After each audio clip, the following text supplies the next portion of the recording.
Well, we're going to start tonight. We're going to be talking about the Middle Ages. We've been moving right along through history. And last night we took the Roman Empire up until the time of Constantine. And Constantine is known for a number of things, but one of the things that affects our study probably more than anything else is that Constantine made Christianity the official state religion.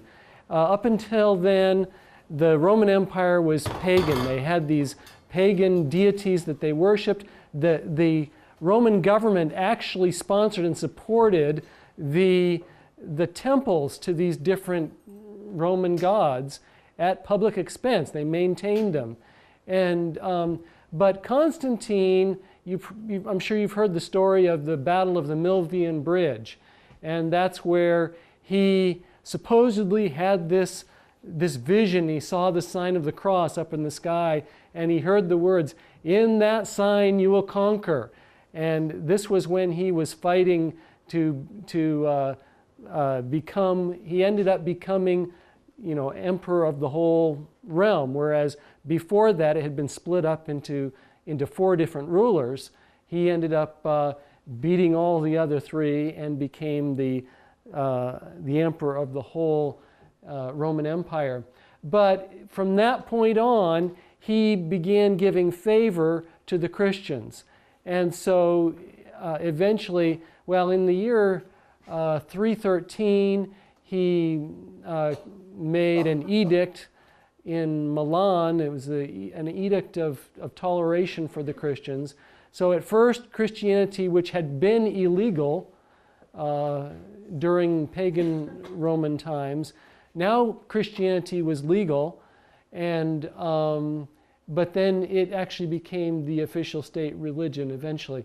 The other thing that happened when Christianity was legalized is that paganism and Christianity were kind of merged together into one kind of religion. So a lot of the pagan practices were brought into the church.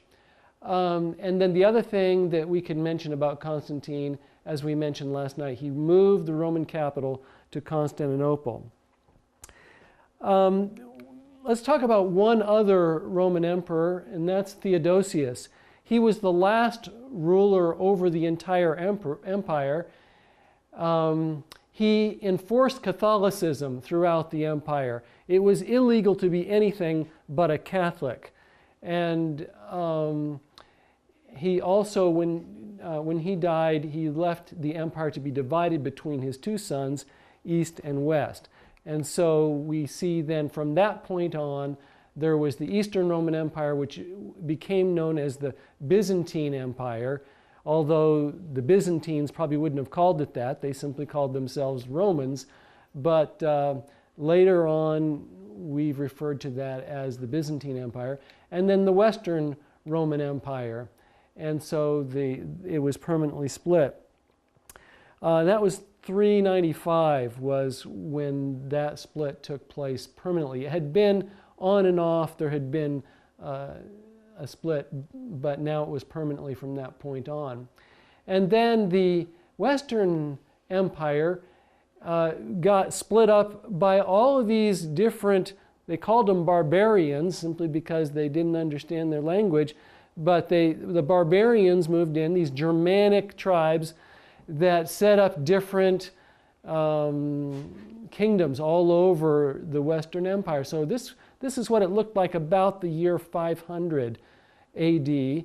And so you've got the Anglo-Saxons, you've got the Franks, the Suevi, the Lombards, the Alemanni, the Ostrogoths held this whole area, the Visigoths held this whole area, the Vandals. Those were the 3 large groups. You've got Burgundians here. So there's a number of smaller ones, but then you had some main ones. And so that's what broke the empire up. And eventually those different groups formed what are now the nations of Europe. Okay, if we can have a prayer before we get into God's Word.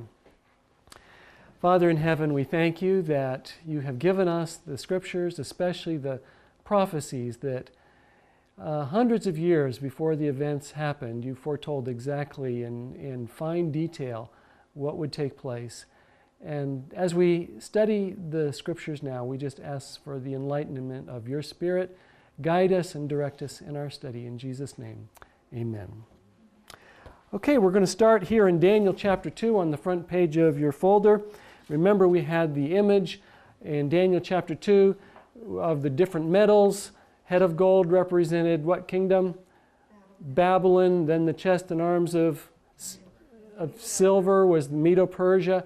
Then we have the belly and thighs of brass representing Greece. And then there was the legs of iron representing Rome. And so that's where we pick it up here. In Daniel chapter 2 and verse 33, it says, his feet part of iron and part of clay. So there's a mixture in the feet.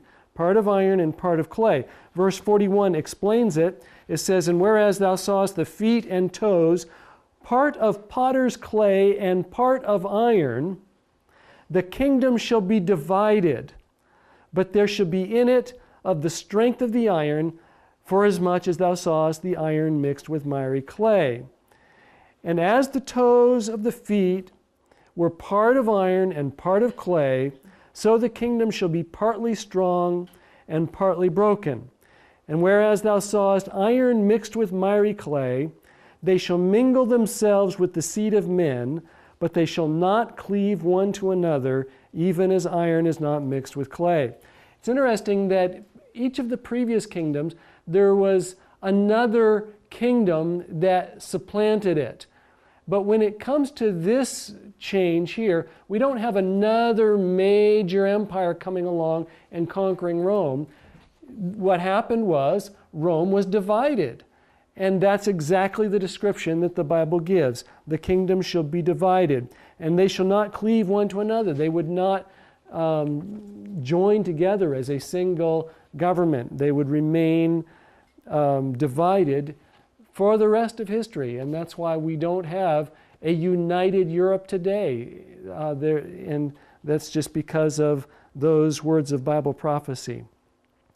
Okay, now we'll go down to Daniel chapter 11, and we're now in verse 30. It says, for the ships of Kittim shall come against him.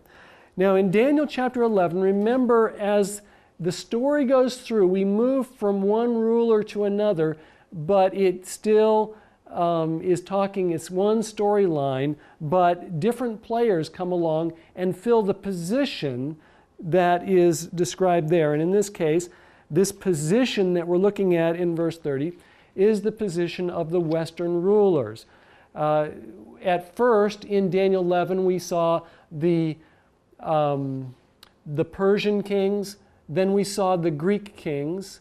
And then it said in verse 16, but he that cometh against him shall do according to his will. And so we had the kings of the north and south, but then we had he that cometh against him would be the Western rulers, in that case, Rome. And in a sense, the European kings were a continuation of the Roman king.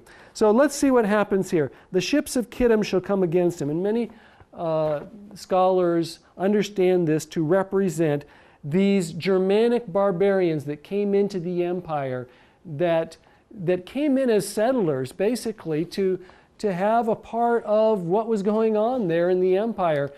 Many of them came in because they were being driven as the Huns moved in from the east into this area north of the empire. The Goths and the Vandals and these other people groups that were settled here were coming into the Roman Empire to escape the Huns that were pushing from behind. So they came in for different reasons, but they came in not thinking that they were going to conquer and overthrow the Roman Empire, but they came in to become a part of it. And that's exactly what happened.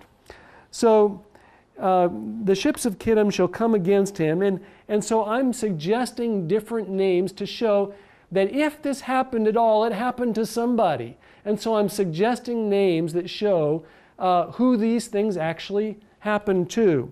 And Valens was an emperor who was defeated by the Goths in the 4th century as they came in to the empire there. And then it says, therefore he, and I've given the name of Theodosius as one that this applied to, shall be grieved when Valens was killed in battle. And by the way, that battle, the Battle of Adrianople, was the greatest defeat that the Romans had ever suffered, in a long time. It was a terrible disgrace to the Romans, and Theodosius then became the emperor to take the place of the fallen emperor. And it says, therefore he shall be grieved and return and have indignation against the holy covenant. So shall he do. He shall even return and have intelligence with them that forsake the holy covenant. He will have intelligence with them that forsake the holy covenant. And first of all, I want to talk about this phrase, have intelligence with them. What we're seeing here is the beginnings of an alliance between the kings, the secular kings, and the Roman bishops, the church leaders. There was an alliance that took place, and let's just talk a little bit about that. If you'll go to page 19 on your folder, on the second column, hearing from historians, it says, this is quoting Edward Gibbon. Well, it's actually the publisher's statement in summary of the book, History of Christianity. It says, if paganism was conquered by Christianity, it is equally true that Christianity was corrupted by paganism. So as Christianity became popular, and in fact everybody in the empire under Theodosius was required to be a Christian. Not only to be a Christian, he was required to be a Catholic Christian. So now all of these pagans that are out there now are suddenly Christians. Now, did they change their lifestyle or their behavior? No, they didn't. They didn't have to change much at all. In fact, the objects of their worship, the various images that represented their deities, were given Christian names. They continued to worship those images, only considered them to be representatives of the saints or of Mary or something like that. And so the actual paganism, while Theodosius made laws against paganism, he shut down the temples, the pagan temples. He stopped a lot of the practices that had been going on for hundreds of years in terms of paganism, yet in apparently defeating paganism, it says Christianity was corrupted by paganism because those practices continued under the name of Christianity. Will Durant, in his book, The Story of Civilization, says, Christianity did not destroy paganism, it adopted it. So that's exactly what happened. And so as Theodosius required Catholicism of everybody, paganism was brought into the religion of Christianity. Okay, so that's what we're talking about, where it says, so shall he do, he shall even return and have intelligence with them that forsake the holy covenant. This alliance that took place there. Now, I'd like us to talk a little bit more about what took place after that. But I think in order to do that, let's move down to the next chapter. We'll come back and talk a little bit more here about Daniel 11 in just a moment. Daniel chapter 8, it gives another description here. it says in Daniel 8, verse 10, and it waxed great. Now remember what's going on here. In Daniel chapter 8, we had a ram, which represented Medo-Persia. We had a goat, which represented the Greek Empire. That goat had a notable horn between its eyes, which was Alexander the Great. That goat's horn was broken. It says, when it was strong, it was broken, and that was Alexander's death. And then it said, for it came up 4 notable ones toward the 4 winds of heaven. Those would be the 4 divisions of Alexander's empire. And then it said that there would be another little horn that would come up out of one of those 4 winds. And that other little horn, it said, we saw last night, would wax exceeding great. And that was the Roman Empire, which was far greater and more powerful than was the Greek Empire. And so, and we saw that it pushed south and east and toward the pleasant land. And we traced that last night. So now in verse 10, it says, and it waxed great even to the host of heaven. Now here we see a change of direction of conquest. Whereas you might say before, Rome's conquest was on a horizontal level, now we see Rome's conquest on a vertical level against heaven, against God. And so we're seeing something that takes place here where this power begins to act in a religious realm. Now, let's skip on down to Daniel chapter 7. We'll come back and finish chapter 8 there a little bit later. Daniel chapter 7 and verse 7. This is on page 18 of your folder.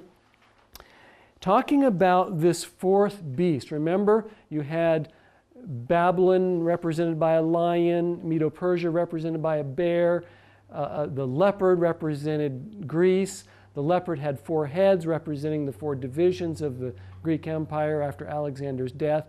And then we had this nondescript beast that we talked about last night, this dreadful and terrible beast with great iron teeth, and that was Rome. And reading on there in Daniel chapter 7, verse 7, it says that this beast had 10 horns. Now those 10 horns correspond to these different barbarian kingdoms that came in and settled in the Roman Empire. As chapter 2 said, the kingdom shall be divided. It was divided up, and there's about, you can count out 10 different, depending on what time period you're looking at, there was 10 significant Germanic kingdoms that came in here and settled into the empire. And that's what those 10 horns represent. As we will see, if you go to verse 24 in the second column, it says, and the 10 horns out of this kingdom are 10 kings that shall arise. So we see, we're not making this up, those 10 horns represent those 10 kingdoms or kings. Okay, now back to Daniel 7 verse 8. It says, I considered the horns, and behold, there came up among them, another little horn, before whom there were 3 of the first horns plucked up by the roots. So there's another little horn coming up on this 4th beast, and as it rises, there are 3 of the first horns that are plucked up by the roots. Now that brings us to the story that we want to tell back here in Daniel chapter 11. So as you look at these 10 divisions of the Roman Empire, and we're talking now about the year 500 AD, which is what this map looks like, there was something that was interesting about these various tribes that came in. And that is that while nearly every one of them were Christian kingdoms, they had become Christian before they actually entered into the territory of the Roman Empire. They had been converted to Christianity by a missionary, Ulfilas, and he had converted them to Christianity. So when they came into the empire, they came as Christians. One problem, they were not Catholic Christians. And so the empire required you to be Catholic. And so as they came in, they were surprised to find out that they were heretics because they were not Catholic. Now, during this time, since the time of Constantine, some of the various bishops of the Roman Church, I mean, we should say originally the Christian Church, but there was a kind of a competition among the different bishops as to who would be the most important bishop over all the other ones. And the one who actually won out was the bishop in Rome, because he was from the capital city and for other reasons. And he also claimed to be, his power had come down from the Apostle Peter, who they said was the first bishop of Rome. But nevertheless, as the bishop of Rome was starting to gain more and more influence and more power, the problem that really held him back from being the greatest man in the West was that as these other Christian groups came in, they were not Catholic and they would not recognize the authority of the Bishop of Rome. And so that caused a problem. So we mentioned that these three kingdoms were dominant. You've got the Visigoths over here in southern Gaul and Spain. You've got the Vandals in North Africa, and you've got the Ostrogoths basically covering all of Italy and up above that. And so in order for the Bishop of Rome to gain the power and control that he needed, they have to get rid of these three main powers at least. And so so what happens is, first of all, in the year 507, 508, there was a war where we have the king of the Franks who went to fight against the Visigoths. Now the Franks and the Anglo-Saxons were the two exceptions to this rule that all these different tribes were Christian. The Franks and the Anglo-Saxons, when they came into the empire, they were pagan. All the rest of them were Christian. But something happened in the year 496. Clovis, the pagan king of the Franks, was converted to Catholicism. So he became the champion for the Catholic Church. So now there is a Catholic king, the first time there had been a Catholic king in all of the West. And so Clovis now, as the champion for the Catholic Church, he went to fight against the Visigoths, who were not Catholics, but they were referred to as Arian Christians. The reason they were referred to as Arian was because they did not accept the Catholic creed that had been voted back in Theodosius's day. In the year 381, there was a council, the Council of Constantinople, that was held, and they determined that creed, the Catholic creed, would be required by everybody in the realm. Now, that was back before all of these different groups came into the empire. So they weren't part of that. As they come into the empire, they are Christian, but they don't hold the particular wording of the Theodosian creed, or you'd call it the creed of Constantinople. And so because of that, they were labeled as Arian.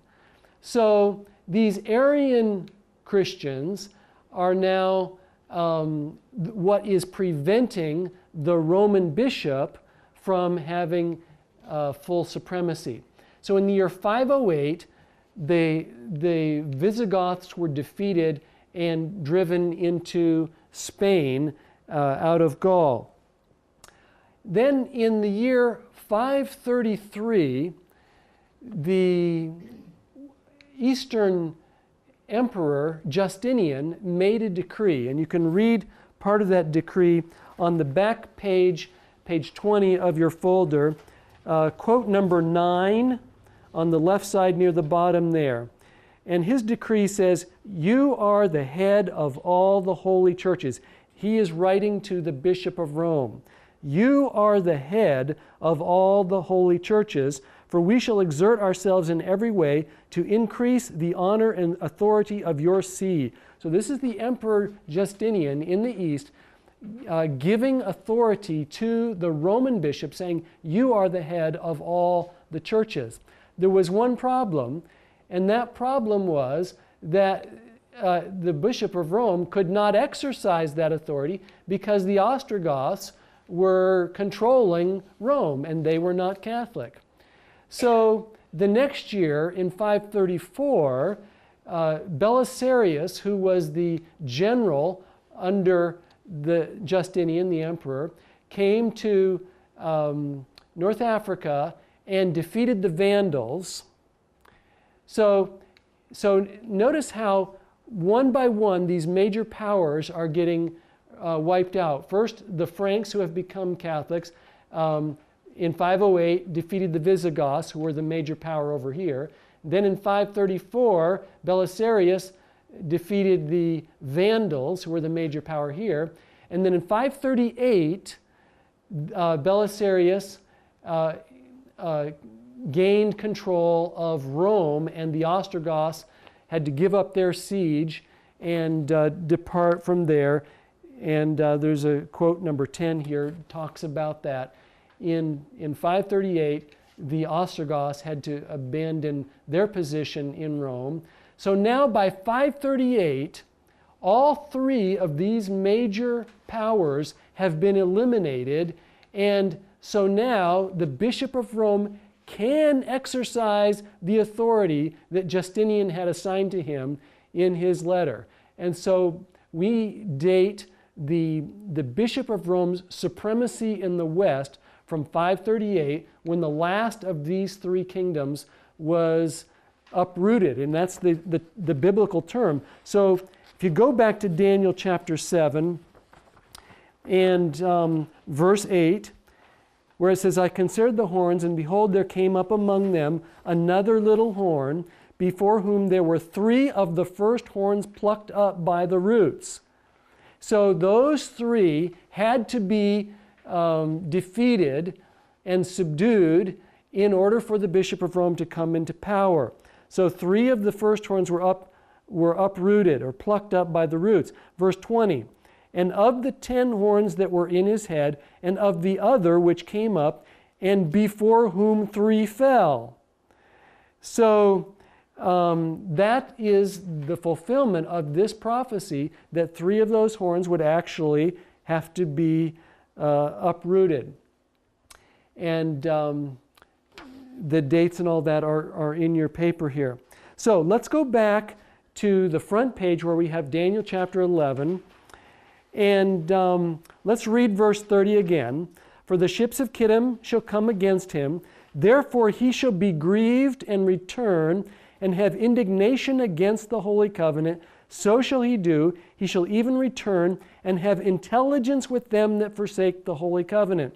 Unfortunately, as paganism had come into the church, it had corrupted the Christian religion to the extent to where the resulting Christianity that was coming out of Rome was basically pagan in its nature, with the idolatry and all of paganism brought into it. And so that would be those who forsake the Holy Covenant. And we see this, the Roman officials or the political powers having intelligence or having an alliance with those that had forsaken the Holy Covenant. Now, in a sense, we can say that this was fulfilled both by Theodosius and also by Clovis, because Clovis, when he was baptized in the year 496, as he was baptized, he entered into a union with the bishops of the Roman Church, and his campaign against the Visigoths was for the purpose of advancing the Catholic faith. That was the purpose of it. And it says in verse 31, "And arms shall stand on his part, and they shall pollute the sanctuary of strength, and take away the daily sacrifice, and they shall place the abomination that maketh desolate." And so this was fulfilled by Clovis in the year 508 AD, when he arms, or an army, he used his army to do these things. Now, what I want you to notice is that this was also a fulfillment of a time prophecy. If you'll turn to the third page on your folder, which is page 19, and in Daniel chapter 12, in the first column there, if you go down to verse 11, Daniel 12, verse 11, it says, "And from the time that the daily sacrifice shall be taken away, and the abomination that maketh desolate shall be set up, there shall be 1,290 days." Now, in order to calculate that time period, we've got to talk about another time period, which takes us back to Daniel 7. And after we look at all the individual components, we'll put this all together and you'll see how it all fits. So Daniel chapter 7,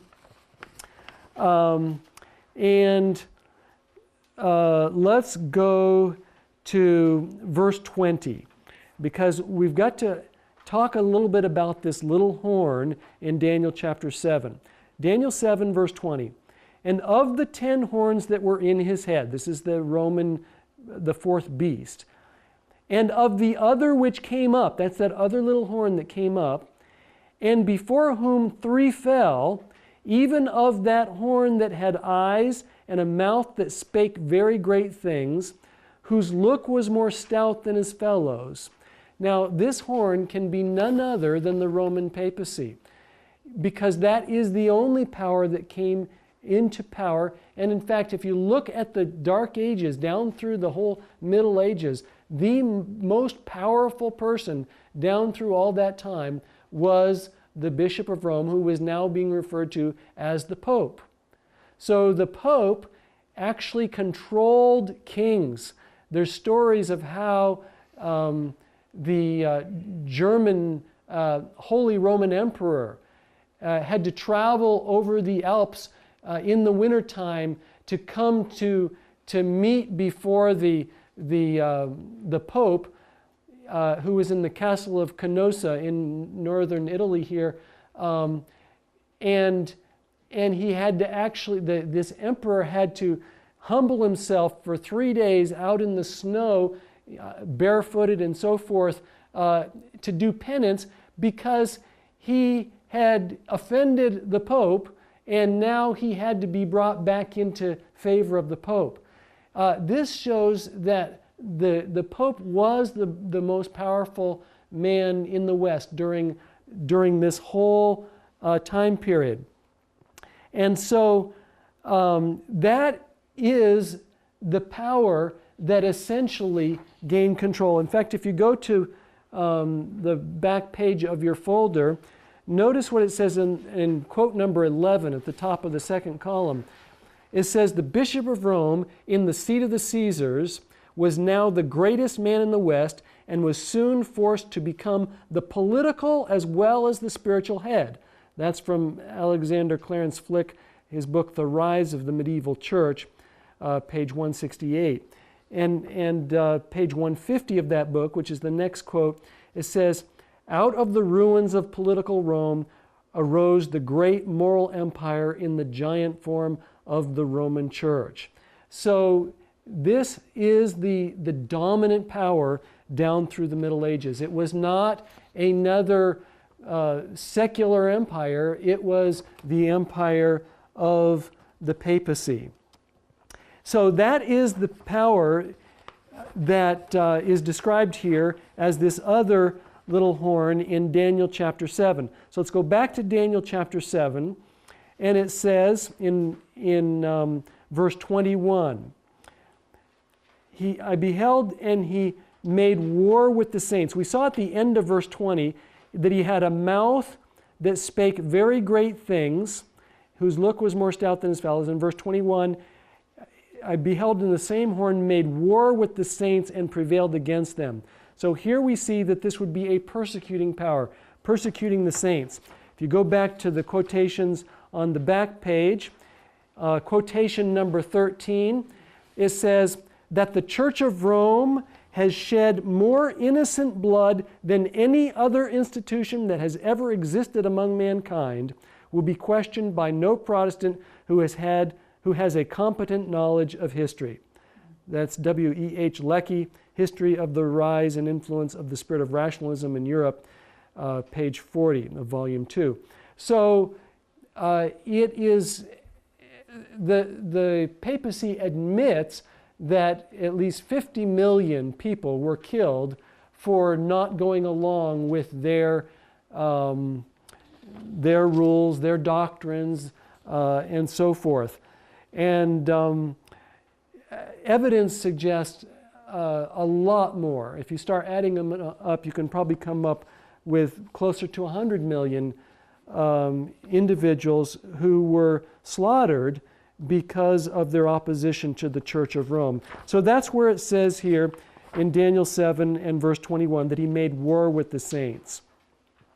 Now, verse 24 of Daniel 7, and the 10 horns out of this kingdom are 10 kings that shall arise, and another shall arise after them. He shall be diverse from the first. He shall subdue 3 kings. We already talked about that. Verse 25, and he shall speak great words against the Most High. We saw up in verse 20 where it says he spake very great things. Here it's defining that as speaking great words against the Most High. Now, these would be things that are actually offensive to God. And if you'll go back to the quotations on the back page, quotation number 14, this is a statement by Pope Leo XIII. We hold upon this earth the place of God Almighty. Quotation 15, thou art another God on earth. And so these are blasphemous statements where a human being is essentially claiming the title of God. And so that's would be great words against the Most High. Verse 25 of Daniel 7 continues, he shall speak great words against the Most High, shall wear out the saints of the Most High. We already saw that. And then it says, and think to change times and laws. Think to change times and laws. And they shall be given into his hand until a time and times and the dividing of time. Let's talk about this think to change times and laws. If you go back to quotation number 16 on the back page, it says, the Pope is of so great authority and power that he can modify, explain, or interpret even divine laws. The Pope can modify divine law since his power is not of man but of God, and he acts in the place of God upon earth. That's from Lucius Ferreris in the article 2, Papa in Prompta Bibliotheca. So here we have a statement saying that the Pope has so much authority that he can change God's law. Now, the Bible predicted in Daniel 7:25 that this power would think to change times and laws, and here we have a statement by the papacy saying that the Pope does have the authority to change, can modify divine laws. Now, that's a blasphemous claim. Now, a couple of ways that has happened. Here we have a copy of the Ten Commandments here on the wall here. And as you look at the Ten Commandments here, you have 4 commandments which represent our duty to God. And then you have 6 commandments which have to do with our duty to man. And if you'll notice in the Catholic Catechism, it rearranges them. They eliminate the 2nd commandment altogether. In the Catechism, in the listing of the 10 commandments, it's completely gone. And so then they divide the 10th one into 2, so they still have 10 commandments, but they have modified God's law. But there's another way that they have modified God's law also. If you'll go to quotation number 17, it says, and this is from Nicholas Somervell, History of the Christian Church, page 415. The Roman Church reversed the 4th commandment by doing away with the Sabbath of God's Word and instituting Sunday as a holiday. And so that's where the practice of worshiping on Sunday rather than on Saturday, it came by a change of the Roman Church. Notice quotation number 18 from the Catholic Mirror, September 23, 1893. The Catholic Church, for over 1,000 years before the existence of a Protestant, by virtue of her divine mission, changed the day from Saturday to Sunday. And so that's just a matter of historical record. And so in the 4th commandment, which has to do with which says, remember the Sabbath day to keep it holy. 6 days shalt thou labor and do all thy work. But the 7th day is the Sabbath of the Lord thy God. The Roman Church says, no, we want everybody to work on, to worship on the 1st day of the week, Sunday. And so that's where the practice of worshiping on Sunday came from. And so the text in Daniel 7 verse 25 said he would think to change times and laws. Since it was the saints of the Most High that he says that he would wear out in verse 25, since it was against the Most High that he would be speaking great words in that verse, so the times and laws that he would think to change would be the times and laws of the Most High. And he did think to change God's laws, and particularly the only law of God that has to do with time, the time of when we are to set aside as special day of worship for him, which is in the 4th commandment there. And then it says in Daniel 7:25, and they shall be given into his hand until a time and times and the dividing of time. Time and times and the dividing of time. Now, as we talked about this idea of time, last night we saw that there was a time which was a 360-year period from the Battle of Actium in 31 BC until Constantine moved the capital to Constantinople in 330. There was 360 years in fulfillment of that time prophecy that it would be exactly one time that it says that he would forecast his devices from the strongholds, even for a time. And so that was 360 years. So a time is 360 years. Times would be 2 of those, which would be 720 years. And the dividing of time would be a half of that period, which would be, 180 years. So you add those up, 360 plus 720 plus 180. The chart on the top of page 19 here does the math for you. That's 1,260 prophetic days. Now remember, each day in prophecy equals 1 year. So that's 1,260 years that these things would be given into his hands. In other words, the papacy would hold supremacy for 1,260 years. And so how do we calculate that? Remember we said that the last of the 3 horns that were uprooted was uprooted in the year 538. If you want to go back to quotation number 10 on your last page there, this is from a website onthisday.com. Historical events for the year 538. And it says, March 12th, Witiges, king of the Ostrogoths, ends his siege of Rome and retreats to Ravenna, leaving the city in the hands of the victorious Roman general Belisarius. And just as Clovis had defeated the Visigoths, which was on behalf of the Catholic Church, so Belisarius was working for the Eastern Empire, the Byzantine Empire, which itself was advancing the work of the Catholic Church, because it was in 533 that the Emperor Justinian had made the decree that the Bishop of Rome was the head of all the churches. So naturally he would be working to bring about what he had decreed by getting rid of the Vandals and the Ostrogoths. So in 538 then, by them abandoning their siege, leaving the city in the hands of the Catholics, that begins that period of papal supremacy. Now, the math tells us that 538 AD, if you add 1,260 years, it takes you to 1798.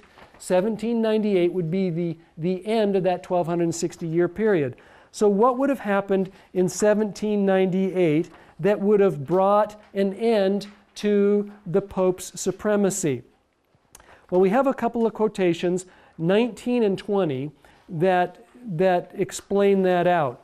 In the year 1798, on February 10, the French armies came into Rome, and on the 15th of February, the French general Berthier made this announcement. He went to the Plaza Campidoglio, which is on Capitoline Hill, and they planted a liberty tree there, and he made this announcement.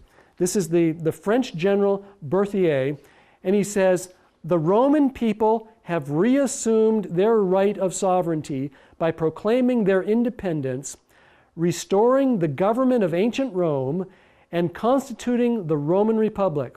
As a consequence, all temporal authority exercised by the former government of the Pope is suppressed and has no further power."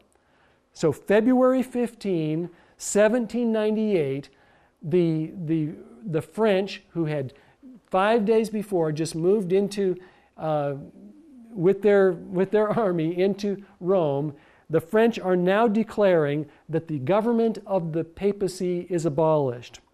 And then it says here, the next reference here, quote 20, says, "At last, on the 19th of February, 1798, Commissioner Haller and General Cervoni presented themselves before the Pope and informed him that he was to renounce his throne."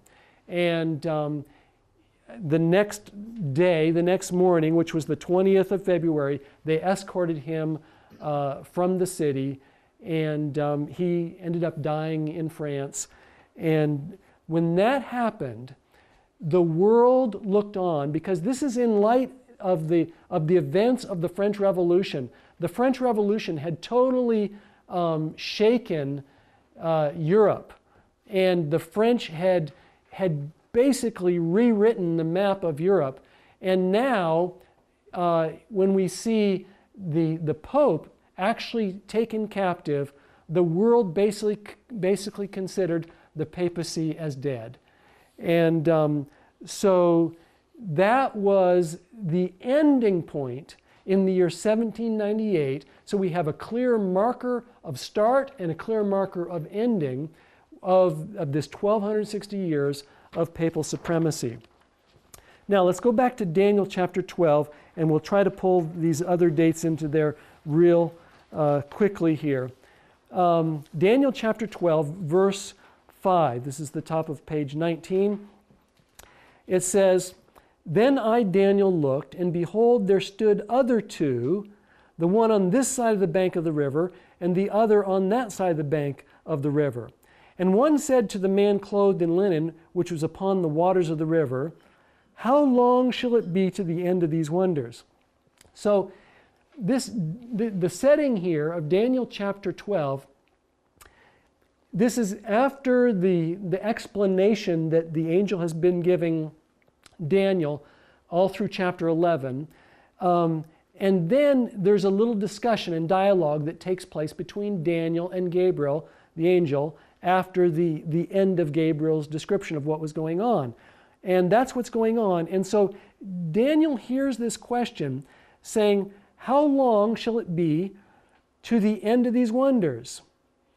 And verse 7, and I heard the man clothed in linen, which was upon the waters of the river, when he held up his right hand and his left hand unto heaven, and swear by him that liveth forever, that it shall be for a time, times, and a half. You'll recognize that as the same period of time that we saw back in Daniel 7, verse 25.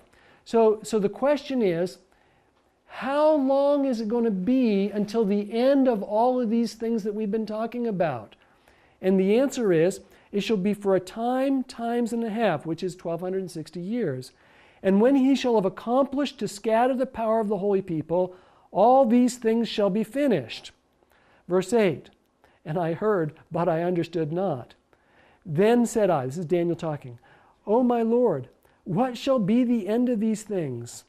And he said, Go thy way, Daniel, for the words are closed up and sealed till the time of the end. So in other words, it would not be understood until the time of the end. Verse 10, many shall be purified and made white and tried, but the wicked shall do wickedly, and none of the wicked shall understand, but the wise shall understand. Now he's going to give a little bit more explanation. He's already given one answer to the question. The question was, how long shall it be to the end of these wonders? His first answer was time, times and a half, 1260 years, which would necessitate that started in 538 to end up in 1798. And we saw how that works. The second answer that he gives in verse 11 is, and from the time that the daily sacrifice shall be taken away, and the abomination that maketh desolate set up, there shall be 1,290 days. So that's 1,290 years when you use the year-day principle. And so the first answer was that the end of these wonders, which is 1798, is going to come at the end of 1,260 years. The second answer is, from the time that the daily sacrifice shall be taken away and the abomination that maketh desolate set up, there's going to be 1,290 years. And so that time starts in 508. What happened in 508? 508 was when the first of the three horns were plucked up. That was when Clovis, the king of the Franks, drove the Visigoths out of Gaul and eliminated them as a major obstacle to the development of the papacy. So that is that from 508 to 1798 is 1,290 years. And then it says in verse 13, but go thou thy way till the end be, for thou shalt rest, and stand in thy lot at the end of the days. What days is he talking about? Verse 12. Blessed is he that waiteth and cometh to the 1,335 days. 1,335 days. And then he says, but go thou thy way till the end, but go thou thy way till the end be, for thou shalt rest and stand in thy lot at the end of those days, the 1,335 days. So Daniel would stand in his lot at the end of 1,335 days. And tomorrow night's message, as we talk about the time of the end, we'll talk about what happened at the end of that 1,305 and 30 days and how Daniel stood in his lot at that time. So now we can go back to Daniel Oh, let's go back to Daniel chapter 8. We saw in verse 11, he magnified himself even to the prince of the host, and by him the daily sacrifice was taken away, and the place of his sanctuary was cast down, and an host was given him against the daily sacrifice by reason of transgression, and it cast down the truth to the ground, and it practiced and prospered. So what we're seeing here in this verse is that, and we know when it happened because the daily sacrifice was taken away, and that happened according to Daniel 12 verse 11 in 508.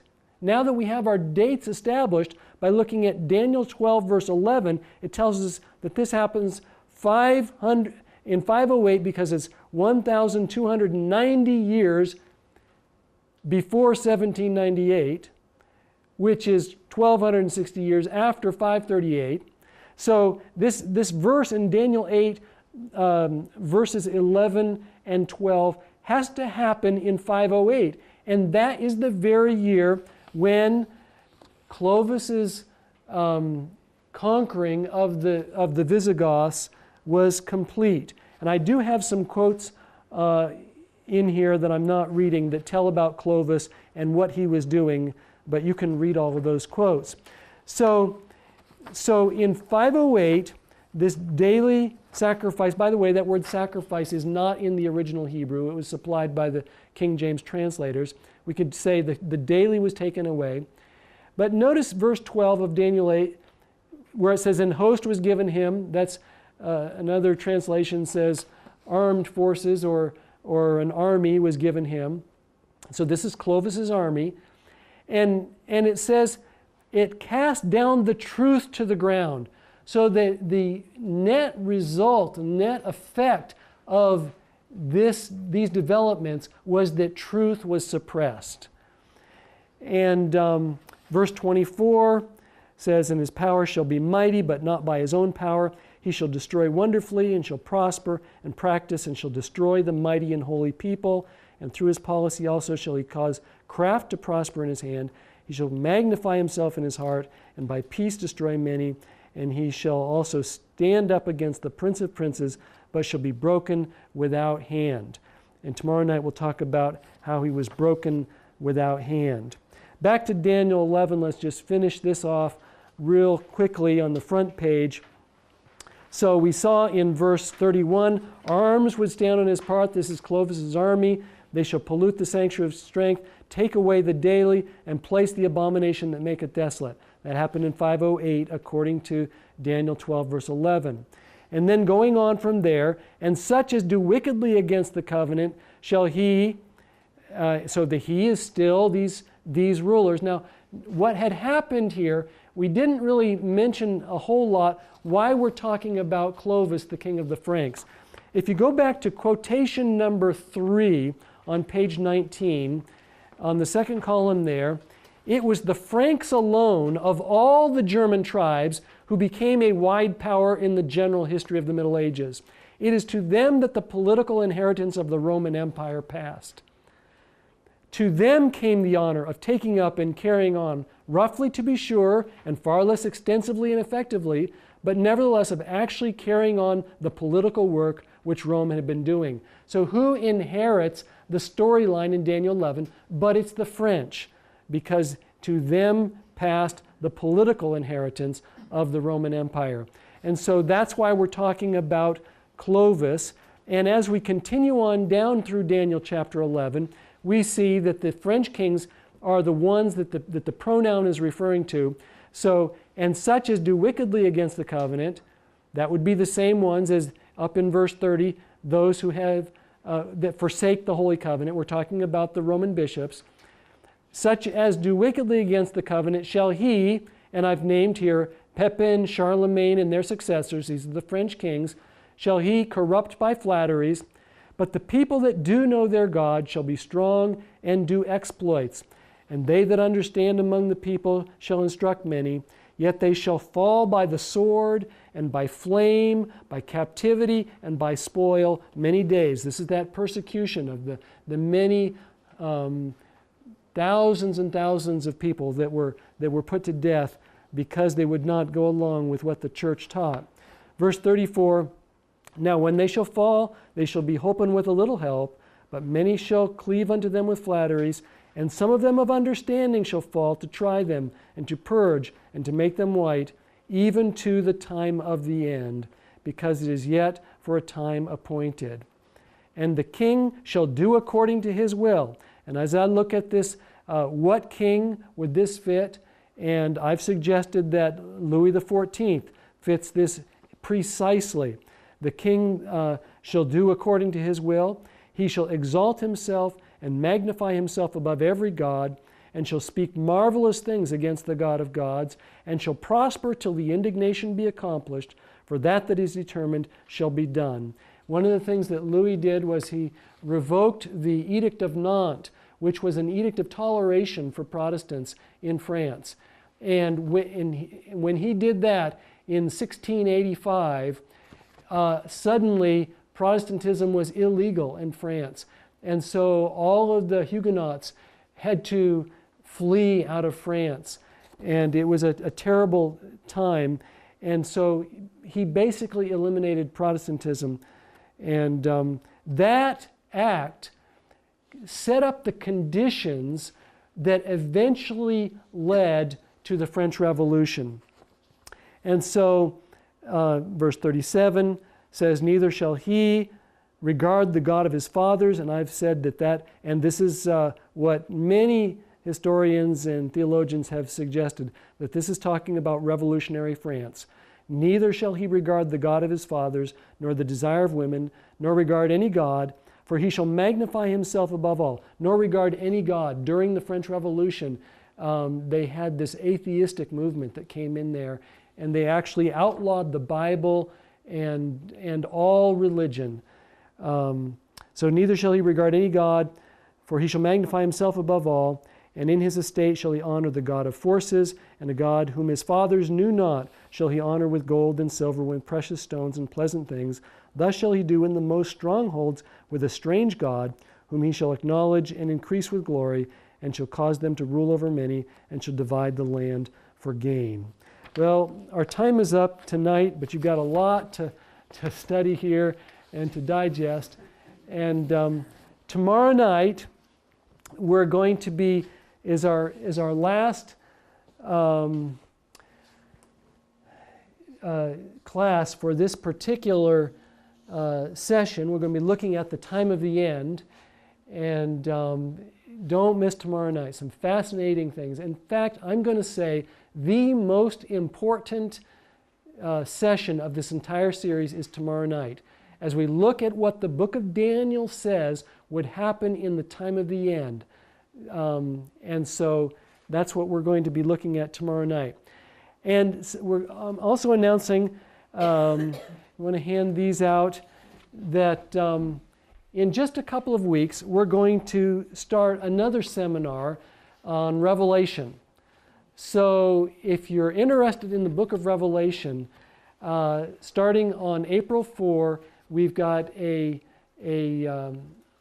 we're going to go through the entire book of Revelation with these same types of handouts. And so you'll have plenty of study material that you can use there as we go through that. Well, again, I want to say, if you don't have all of the handouts from this particular session, they're all up here on the table, including a front and back cover that you can make a nice little notebook for your materials. Let's have a prayer as we close. Father, as we look at these prophecies, we see how so many details were just so precise. Time elements and other predictions that happened just as they were foretold. And we realize that you are actually in charge of this world's history, because you foretold these major movements, and therefore we see that there's nothing really happening on earth that's not beyond your sight and foresight. And so we want to serve you. We want to be on your side and worship you. And so we ask that you will continue to guide us as we continue to study these things. In Jesus' name, amen.